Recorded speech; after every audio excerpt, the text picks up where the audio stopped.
कोणते महत्वाचे प्रस्ताव होते महासभेमध्ये ज्यांना मंजुरी देण्यात आली? आज पनवेल महानगरपालिकेत विविध विषयांवर सगळ्या सदस्यांनी चांगली चर्चा केली. आज ज्या वाहन पुरवण्याचा एक जो प्रस्ताव आहे, जो माननीय पंतप्रधान नरेंद्रजी मोदी साहेब यांनी केलेल्या आव्हानानुसार अनेक सदस्यांनी सूचना केल्या की 113 वाहनं जी महानगरपालिका विविध अधिकारी आणि विविध खात्यांसाठी भाड्याने घेत असते, त्यावर जो खर्च होतो तो वाचवण्यासाठी आणि पर्यावरणाच्या रक्षणासाठी आपण 50% वाहनं ही इलेक्ट्रिकल घ्यावीत, अशा अनेक सदस्यांच्या सूचना आल्या. हा एक प्रस्ताव चांगला झालेला आहे. त्यानंतर त्याच अनुषंगाने पनवेल शहरातील पार्किंगचा विषय, जो पनवेलच्या मध्यवर्ती भागामध्ये आपण जे विलासराव देशमुख शॉपिंग कॉम्प्लेक्स आहे त्याच्या बाजूला बहुमजलीय पार्किंगचा जो प्रस्ताव आहे तो अर्बन चॅलेंज फंडच्या माध्यमातून आपण करतोय. त्याच्यानंतर देहरंग धरणाच्या पुनर्बांधणीचा जो प्रस्ताव आहे त्यासाठी जे जमीन संपादित करणार आहोत तो प्रस्ताव सुद्धा आज अर्बन चॅलेंज फंडच्या अंतर्गत मंजूर करण्यात आलेला आहे. त्यामुळे लोकहिताचे चांगले निर्णय या इथे झालेले आहेत. या संदर्भामध्ये तुमच्याच एक सत्ताधारी नगरसेवकांनी असं म्हटलंय की महानगरपालिकेच्या 3 गाड्या आहेत जे मंत्री मोदी धक्कादायक वक्तव्य ऍक्च्युअली हे सगळं माहिती समोर आलेली आहे. हो, त्यांनी खरोखर या विषयाची मलाही कल्पना नाहीये, परंतु आज त्यांनी सभागृहामध्ये असं वक्तव्य केलेलं आहे. त्यामुळे मी निश्चितच प्रशासनाला सांगेन की या बाबतचा लवकरच अहवाल सादर करावा. देहरंग धरणाबाबतही अनेक वेळेला म्हणजे सत्ताधाऱ्यांचं म्हणणं आहे की या सगळ्या गोष्टींच्या परिपूर्ण अशा प्रकारचा प्रस्ताव म्हणजे तुमच्या म्हणण्याप्रमाणे, मात्र विरोधक त्याला असहमती देतात. एक वेगळं चित्र पाहायला मिळालं. नक्की त्यांचा एक वेगळ्या प्रकारचा म्हणणं काय होतं आणि तुमचं त्याच्यावर काय म्हणणं आहे? आमचं सर्वांचं म्हणणं असं आहे आणि माझं वैयक्तिकही म्हणणं असं आहे की जो प्रस्ताव आपण ढोबळमानाने अगदी अतिजलद गतीने, कदाचित तो केंद्र शासनाला सादर व्हावण्याच्या दृष्टीने अतिजलद गतीने करण्यात आलेला आहे. त्यामुळे तो जर परिपूर्ण नाही झाला तर बऱ्याच वेळेला असे प्रस्ताव केंद्र शासनाकडे जाऊन पुन्हा येतात.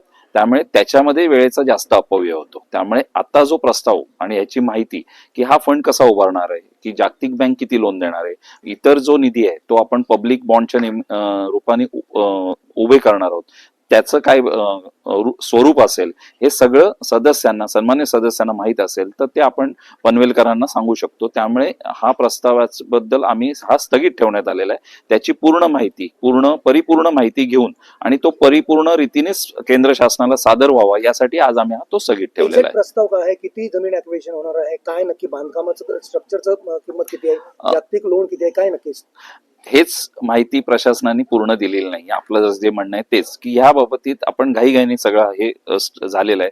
त्यामुळे ह्याच्यातलीच परिपूर्ण माहिती सर्व सभागृहाला माहिती व्हावी यासाठीच हा प्रस्ताव आपण विचारलेला.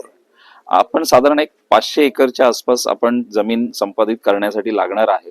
साधारण 370 ते 400 कोटीचं बँक लोन आपण यामध्ये घेणार आहोत.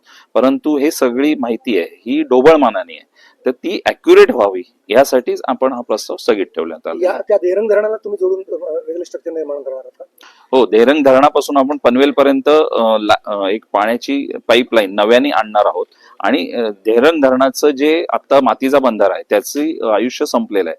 त्यामुळे तिथे कॉन्क्रीटचा बंधारा निर्माण केल्यास आणि त्याची उंची वाढवल्यास आपलं अनेक गावं किंवा अनेक वाड्या तिथे आहेत त्या विस्थापित होण्याचा धोका आहे किंवा अनेकांची शेत जमिनी त्या पाण्याखाली जाण्याचा धोका आहे. त्यामुळे तिथली जमिनीचं ॲक्विजिशन होणं हे अत्यंत गरजेचं आहे. त्यामुळे हा सगळा खर्चाचा प्रस्ताव आपण तयार केलेला आहे. तुमचा पारा चढलेला दिसला पाहायला, तो बहुधा कधी असं दिसत नव्हता. नक्की तो शाब्दिक जखमी नक्की काय होती आणि तुम्हाला काय संदर्भात? लतीफ शेख यांनी असं म्हटलंय की मी प्रश्न मांडलेला आहे, पण जेव्हा त्यांनी तो त्यांचा लेटर हेड वर पाठवला तेव्हा तो प्रश्न नव्हता, तर तो प्रस्ताव होता.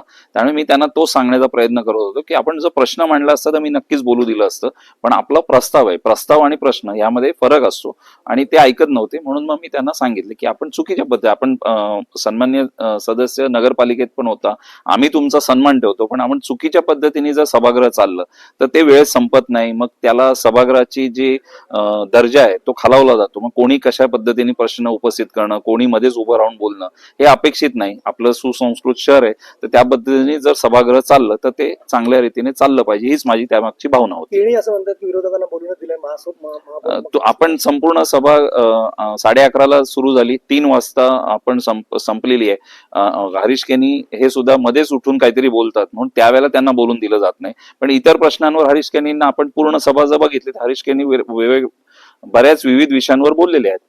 तुमच्या सभागृहाने त्यांनी म्हणताना असं म्हटलं होतं की इंग्रजीमध्ये कोणताही प्रस्ताव नसावा, तो मराठीत असावा, आणि त्याचं तुम्ही तोंड भरून कौतुक केलं आणि प्रशासनाला तसे आदेशही केलेले आहेत. एक चांगली गोष्ट होती. मात्र तुमच्या स्क्रीनवर संपूर्णपणे इंग्रजीत लिहिले दिसत होतं. हो, आता ह्या ज्या आपली जी सूचना आहे आणि ही सूचना आम्ही निश्चितच अंमलात आणू. संपूर्ण कामकाज आणि संपूर्ण प्रेझेंटेशन हे नक्कीच यापुढे मराठीमध्ये असेल, याची आम्ही खबरदारी घेऊ.